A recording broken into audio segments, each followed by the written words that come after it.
of that, what we've said, but it is good to be here. So yeah, my name is Zalia, for those of you who don't know me. And George said earlier in the welcome that I've been on a hiatus. And a hiatus is like a break or a pause, and I definitely not have had a break or a pause. But I have had the awesome privilege of looking after our little girl, Harper. Some of you might have seen her around. And I have had the last 6 months, actually, on maternity leave. She's 5 months old, and what I've been getting up to is, there's some pictures of her on the screen. There she is. And I've had help from our babysitter, Maple. So I hang out with these two in the day, and it looks like a lot of stopping crying, cleaning poopy nappies, cleaning up projectile vomits off myself, off the ground, and stopping our dog from eating the projectile vomits, which sometimes is helpful, but it's not always great. So that's kind of what I've been up to, but I've actually loved it. It's been the best 6 months of my life. I love it. I wouldn't change it for anything. As tiring as it is, it's also super life-giving.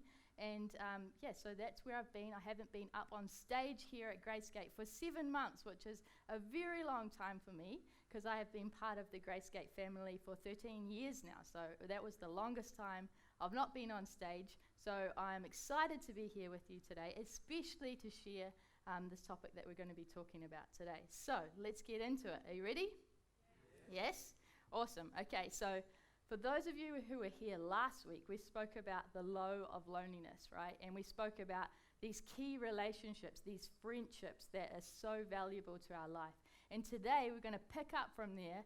We're going to speak about another relationship that's vital to our life, and that is the relationship of mentors, which is just like what we've seen with Odes and Soldier over there. So that is awesome.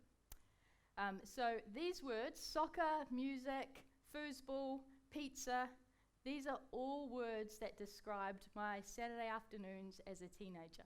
Pretty good stuff, right? Yeah? So this is what I got up to. No matter the weather, no matter how my week had been, if it was good or if it was bad, that we would do the same things every Saturday afternoon. A whole bunch of me and my friends, we would get together and we would go over to my youth leader's house and just hang out. Now, I didn't go for the soccer, I didn't go for any specific conversation, and I didn't really go for the pizza either, because let's face it, Domino's gets old really fast. But I went for the connections, because these were my people. Like, I cared about them, they cared about me, they knew my story, and they were just my people, right? We hung out together. So what would happen is my youth leader and his wife, they would open their home for us. A whole bunch of teenagers would come over. They'd order us pizza. We'd just hang out. We'd play some foosball. We'd play some FIFA on PlayStation. We'd play soccer if it was good weather. As you can see, there's a lot of soccer themes happening here, and probably why I love soccer so much today. But looking back now, at the time, I don't really think there was any significance really with the relationship I had with my youth leader. It was more just that we went to his house and we hung out.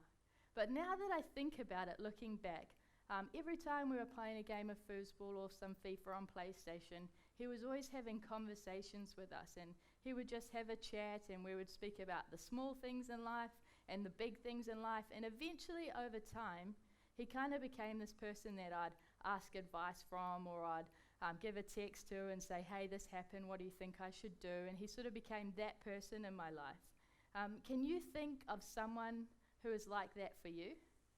Maybe it was in the past and you didn't really even realize the value that they played in your life, the significance that they had at the time. Maybe actually you still have somebody like that, and they're the kind of people that, you know, when things hit the fan, and they often do, they're the first person that you call, right? Or they're the first person to turn up and just bring a coffee around when you're having a really average week. Maybe when you've got a really big decision to make, they're the person that's your first go-to in your mind, and you think, oh, what would they do, or what would they suggest me to do? If you can think of someone like that, those are the exact relationships we're going to be speaking about today, about mentors. And if you look up the actual definition of mentors, this is what it says. It says it is someone who's described as experienced, as a trusted advisor, who trains and counsels and gives guidance to somebody else, especially someone else who's younger or less experienced. So I don't know about you, but I definitely would love to have these kind of people in my life. Would you? Yeah? And maybe you do or maybe you don't, but I'm going to show you the value of why it matters. And whether you believe in God or not, these relationships really matter. No matter where you are and what your faith is, actually no matter what age you're in, these relationships matter. So this is for you as well. So throughout the Bible, we can see that there's so many examples of these kind of relationships, of mentors, right? And we just need to open up and you'll see there's so many. And the first one that comes to my mind is Moses, right? So he was this guy who God had entrusted to take these people from slavery, the Israelite people. He said, hey, you need to get these guys out of slavery. You need to take them to a place, their own land actually, where they can be free, that I have prepared for them. And this mission actually took him 40 years. So I don't know if he was average at the job or what, but it took him a really long time to achieve, right? But through the way, he faced all these obstacles, but he did something awesome. Throughout those 40 years, he didn't just wing it on his own. He actually mentored and trained someone up, a younger dude called Joshua, to travel along with him. So Joshua got to witness him making like all these decisions, and eventually Joshua becomes the new leader and takes over Moses' job when he couldn't do it himself. So that's a pretty cool relationship. Another one that is just as awesome was there was this guy called Elisha, and he followed a guy called Elijah. It's very tongue-twisting, but basically Elijah was a prophet, right? And a prophet is like somebody who speaks on behalf of God, and he would share the message with other people. And so he had a really important role, and this guy, Elisha, would follow him around and learn his ways and learn from him until he actually became a prophet himself. So this is the kind of mentoring relationships we see over and over again. There's also a guy called Eli, and Eli was a priest, which is basically like a pastor. And so there was this young boy called Samuel, and Eli was his pastor, and he would follow him around when he'd go about in the community, the town, and in the church at the time, and he would learn from them from just a really young age. He would learn from Eli.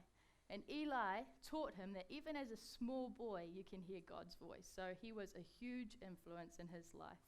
And as you can see, age doesn't really matter here. This is the mentoring relationships.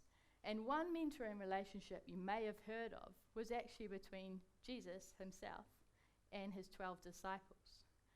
So the disciples are basically like an apprentice, right? It's somebody who's a student learning from a teacher. And in this case, Jesus was the teacher, a pretty cool teacher to have. So Jesus goes around, he picks these 12 guys to be his students, to follow him, to learn from him. And they actually journey together for 3 years, learning everything from him. And in that time, after a while, Jesus was continually mentoring them, teaching them. They were learning from him.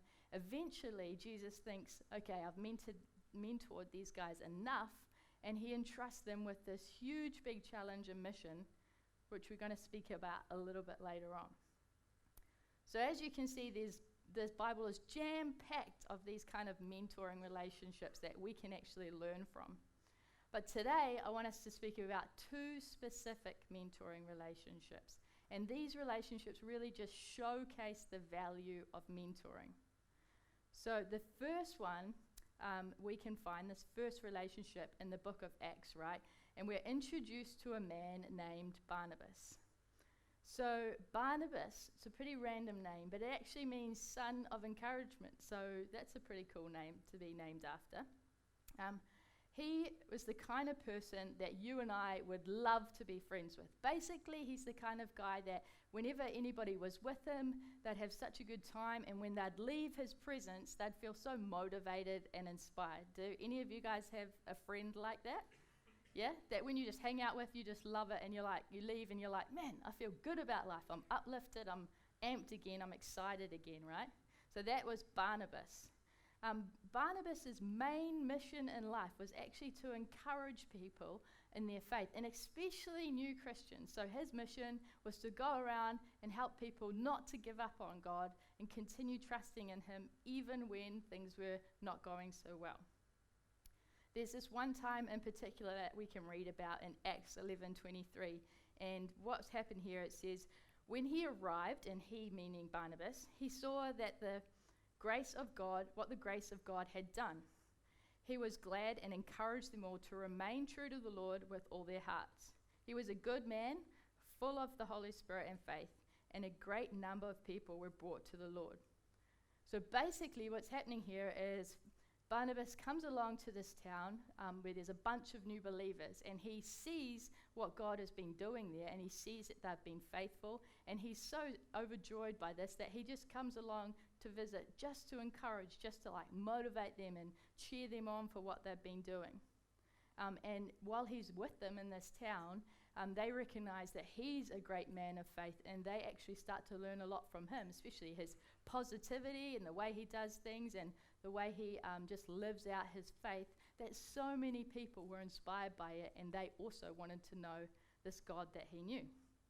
So this is the kind of guy he was, a pretty awesome person to have around. And he becomes a mentor to this guy called Paul.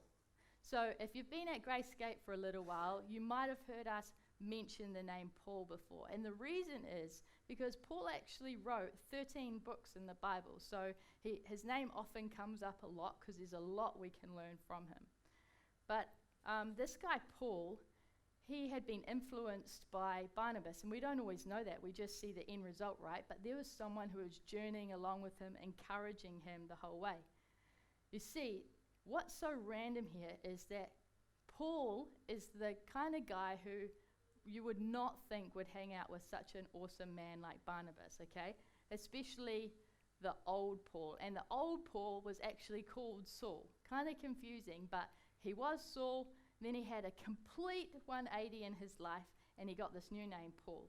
Okay, so basically, the reason Paul was an unlikely guy to hang out with Barnabas was because he actually was a guy who persecuted Christians, meaning he killed Christians, he murdered Christians, he tortured Christians, and he absolutely hated Christians. So why on earth is he hanging around with this awesome guy called Barnabas, right? Well, that was the old Paul. And Paul, people were afraid of him, right? And rightly so, because he had killed so many people. But somewhere along his journey, Paul has this complete change of heart. His whole life is changed. He does a 180, and all of a sudden, he has an encounter with God, this very God that he'd been killing people for believing in. And he himself has an encounter with God, and he actually ends up believing in God. He ends up not just believing in him and thinking, oh, that's cool, but he's so impacted by it that he now wants to go and tell everybody else about God and about this love he's experienced himself, right? So he gets excited and amped up, and what he does is he goes to tell people about it, but he faces a problem. Because of his old ways and because of who he once was, everybody's scared of him. And we can read about this in Acts 9, verse 26. This is what happens, right? So he turns up and he decides he wants to work with the disciples, and this is what he says. When he came to Jerusalem, which is where the disciples, Jesus' followers, were hanging out, he tried to join the disciples, but they were all afraid of him, not believing that he really was a disciple, that he was really a follower of Christ. Have you ever experienced something like this yourself when, you had your old ways, but you've really had a change of heart and you've had a complete change in your life, and now you're heading in a brand new direction, but because of your past, people judge you on that and they don't believe that you've really had a change, and you get stuck, this roadblock of your past. Has anyone ever experienced that? Yeah. And it's so frustrating, right? That can be enough just to throw us off our way and just give up because people don't even believe us, right? That's exactly what Paul was experiencing. And he had so much passion and motivation and excitement that he had a new life, that he had a new name, that he was heading in a new direction, but people still judged him on his past. And in fact, they were afraid of him. Thankfully, though, Paul's story doesn't end there because he has a mentor. And remember who his mentor is? Barnabas, this awesome guy. And look what happens. We can read it in Acts 9:27. It says, but Barnabas took him and brought him to the apostles. The apostles is another word again for the disciples. He told them how Saul, who we know now is called Paul, on his journey had seen the Lord, and that the Lord had spoken to him. and how in Damascus he had preached fearlessly in the name of Jesus.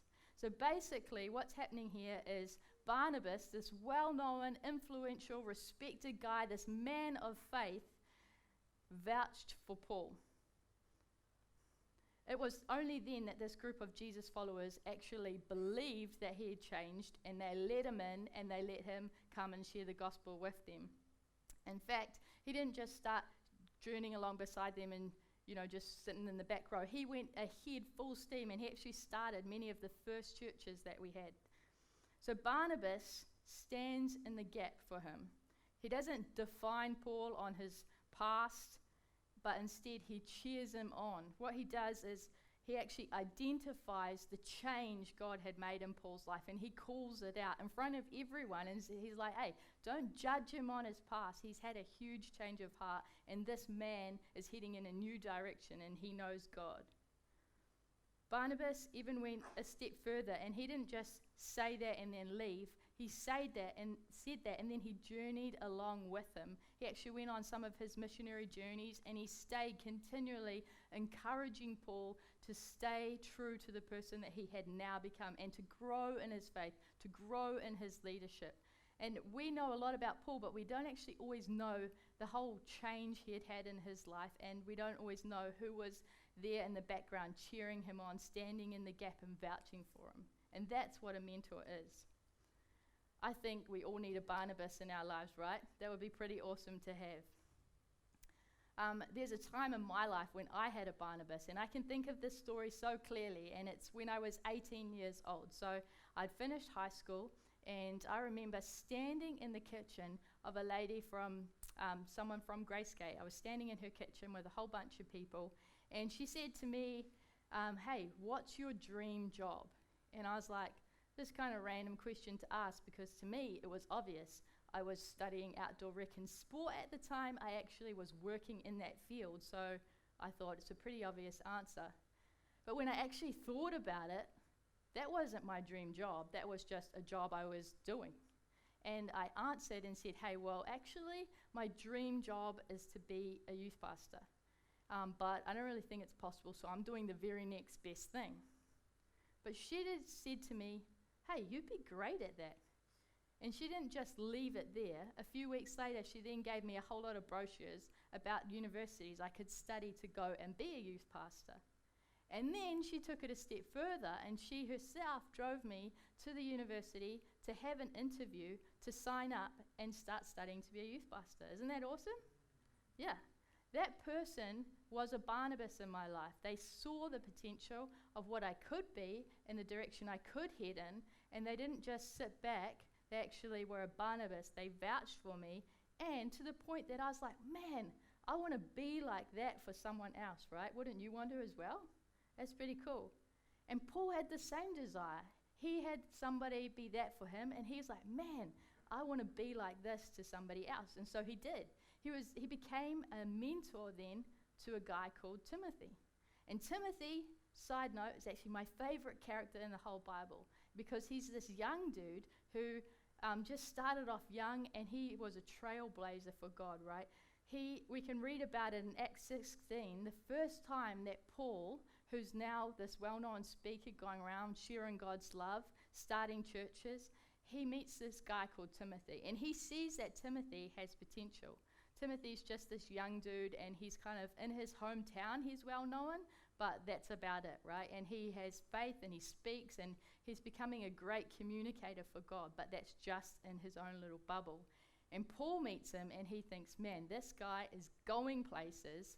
He could be better than this little town. And he takes him under his wing, so to speak, and he mentors him and helps him move even further than that. Have you ever experienced somebody do that for you, take you under your wing, and help you move beyond your little area where you're the big fish in the little pond, and then they take you into the big pond where you're the small fish to grow? Yeah?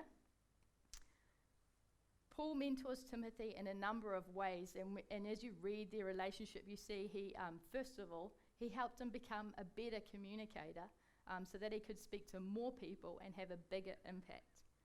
The second thing he does is he takes Timothy to journey along and work alongside him, so he's learning the whole time. And the third thing he does is he teaches him the value of relationship.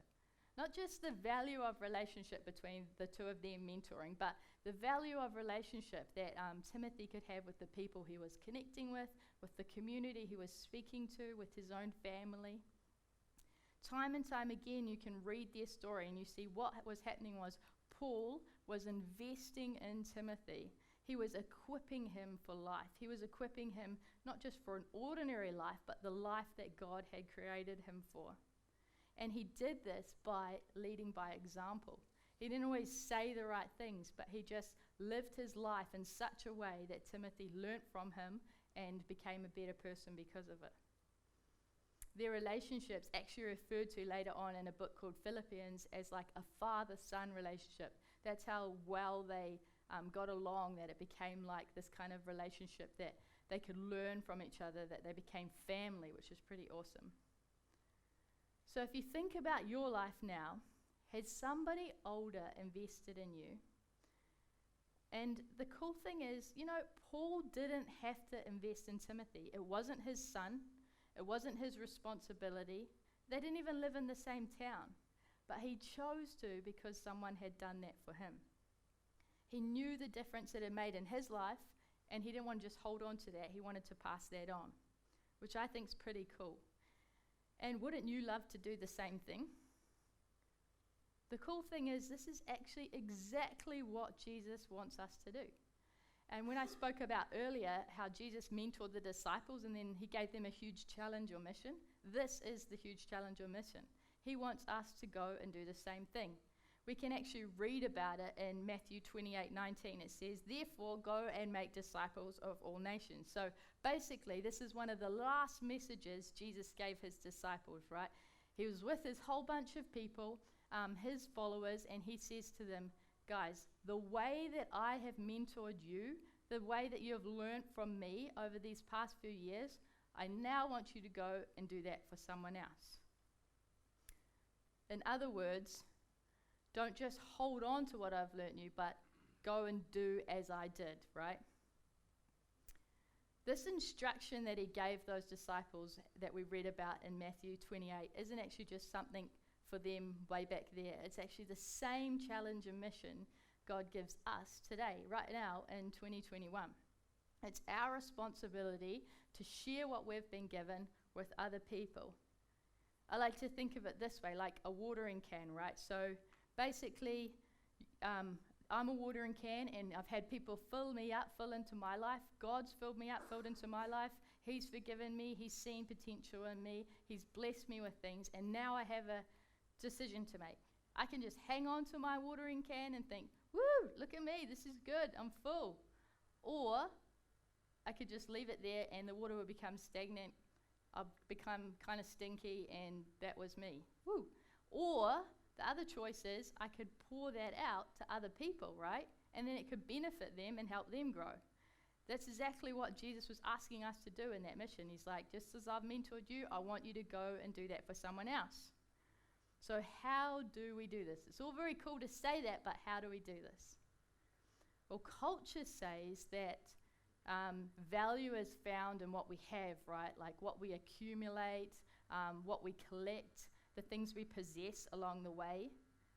But there's no point just having all of these things unless we're going to do something with it, right? So I want you to think of your life as this treasure chest, okay? So each of us have our very own treasure chest. And in our very own treasure chest is a collection of unique experiences that just you have faced. So you have experienced a number of things, and that's added to your treasure chest. The whole way through life, we get things that we collect along the way, okay? And what's unique about it is we can just hang on to it like the watering can, or we can decide to do something with it.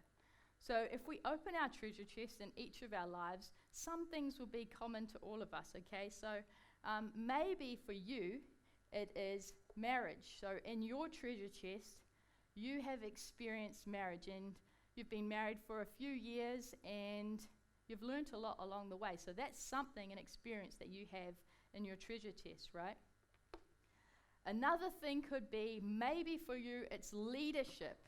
And you've had so many leadership opportunities where you've led loads of people, you've stood in the gap for people, you've been a public speaker, you've led businesses, you've been a manager at a job, things like that. And so in your treasure chest, you've got loads of leadership experiences, okay?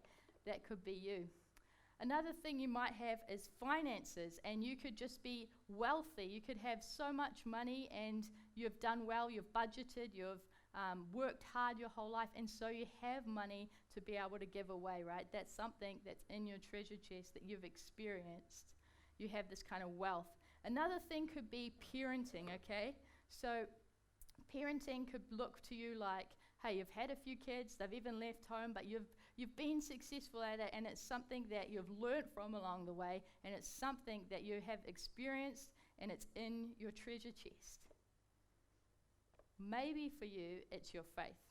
So you started off not knowing a lot about God or the Bible, but over time, you've actually grown in your faith to the point that now you share it with other people. And that's an experience that you have that's unique to you and your story, and that's in your treasure chest. All of these things are worth sharing, right? And there's a pastor and author called Andy Stanley. You might have heard of him. He's someone who I've learned a lot from over time. And he said this: the value of a life is always determined by how much of it we give away. The value of a life is always determined by how much of it we give away. So if your life is this treasure chest, right, and you'll have all kinds of other things in here as well. These are just some ideas of the experiences you might have. But if it's full of all these things and you just hold on to it and you just decide, this is me and my life, and everywhere I go I'm going to carry my treasure chest, but there's no ways I'm going to share anything inside it, then what is the point of the value of your life if none of it was given away? At the end of your life, you'll get buried, and this will get buried along with you. And what a waste that you didn't share any of what you had, and your story ends there. You might think, well, actually, Zalia, it's because my treasure chest is full of things that really is not worth sharing. And it's none of these things at all. In fact, my treasure chest is actually more full of these things. Skeletons, right? And you might have more skeletons in your treasure chest than you would like to speak about. In fact, you would like to push them down to the bottom of your treasure chest and hope that nobody even asks you about them ever again. They might be things like you think, yeah, well, I was married, but I got divorced. So who am I to speak about relationships, right? But actually, that painful divorce you went through might be the exact thing that someone else is going through, and they need the encouragement and hope that you had to show them that you have made it through to the other side. Your skeleton might be, well, I was a great leader, but I messed up. I did have a business, but somewhere something went wrong and now I'm bankrupt. So I actually don't want to share about that at all, because that is not a treasure in my chest. In my opinion, it's a skeleton, right? But someone might be going through that same thing. Someone else might have embarked on a new business and it all turned to custard, and now they're embarrassed about it, they're struggling financially, and they need you to share your skeleton with them. Someone else, a few years younger than you, maybe just a few seasons behind you, is going through the same thing you once went through. They're standing at that crossroad and they're trying to decide which decision to make and which direction to go in, and they need you to share what's in your chest with them to be able to encourage them in their journey. So what are you going to use to leverage this next generation coming along behind you? If you think about your treasure chest currently, what is it that you've experienced that's filled up your treasure chest that you could use to leverage someone coming along behind you, specifically someone in the next generation? If it's business skills, maybe that's something you have and someone else is starting a new business, get alongside them and chat to them about it. Share what you've learned, whether it be good or bad. They still could learn so much from it. If you're a parent and you see someone who's a new parent, I know that for me and Wes, this has been the best thing, that over the past 5 months, and even before that, parents have come up to us and given us advice. And the advice has been not like, hey, this is the way to do it and we're the perfect parents. It's been like, hey, we learnt the hard way from this, maybe you don't have to. And we have so appreciated that. And if it is marriage for you and you've been married for 10, 20, 30, 40 years, whatever it is, that is awesome. You might not have had the best marriage ever, but you're still married, and others who are just heading into that journey, they could learn so much from you guys. You see, I see people saying, well, yeah, I have a lot in my treasure chest, but I'm actually a bit older now, and there's others who have more time, and maybe they are the people who should be sharing what's in their chest. They're the people who should be mentoring the next generation, not me. But that is actually a complete lie. In fact, what I want to say is, if you are over 30 and you're sitting in these seats, you have more life experience than the next generation, because you have had more experiences in life, good or bad, and you have more to share. In fact, the older you get, the more you have to share, so you are not disqualified by your age, and you're not disqualified by your skeletons. This is what ends up happening, is that there's so many sad things in the world, and we're walking around with our treasure chest, and we see things like on the news. We see natural disasters, we see homelessness, we see famine. This week alone, I've been so saddened by the things I've seen happening all around the world, like in South Africa at the moment, and things like that can just overwhelm us, that we just hold our treasure chest and think, where on earth would we even start to share any of this with anyone? But it's not just out there in the other side of the world or just somewhere else in our country. It's actually right here in Gracegate too. In our community, there's people sitting in these seats that come into this building, and they're experiencing getting bullied at work or at school. They're experiencing trying to adapt to a broken family, and they're just not sure how to even deal with it. People who have lost their jobs recently, and now their family is struggling. There's people who are experiencing a devastating loss of a loved one, and now they're trying to go through life and pretend everything's fine, but they have this deep void and hurt in their life. There's people right here in our community that are struggling with loneliness. They're struggling with health, and they're actually watching a loved one struggle with their health and trying to support them while they're going about their everyday life. When we hear stories like these, we can think, man, I'm overwhelmed. What can I even do? There's so much going on that we get paralyzed, and we just end up hanging on to our little treasure chest and think, mate, I don't even know where to start, so I'm actually not going to do anything about it. But what if we just picked one person? What if we just started with one? That's it. What if we gave away the stuff in our treasure chest, the good, the bad, but all the experiences we've had and the wisdom and advice we have, and we passed it on to just one person? What if everything that we wish we could do for every single person in this room and every single person we knew, we just took all of that and just started with one person?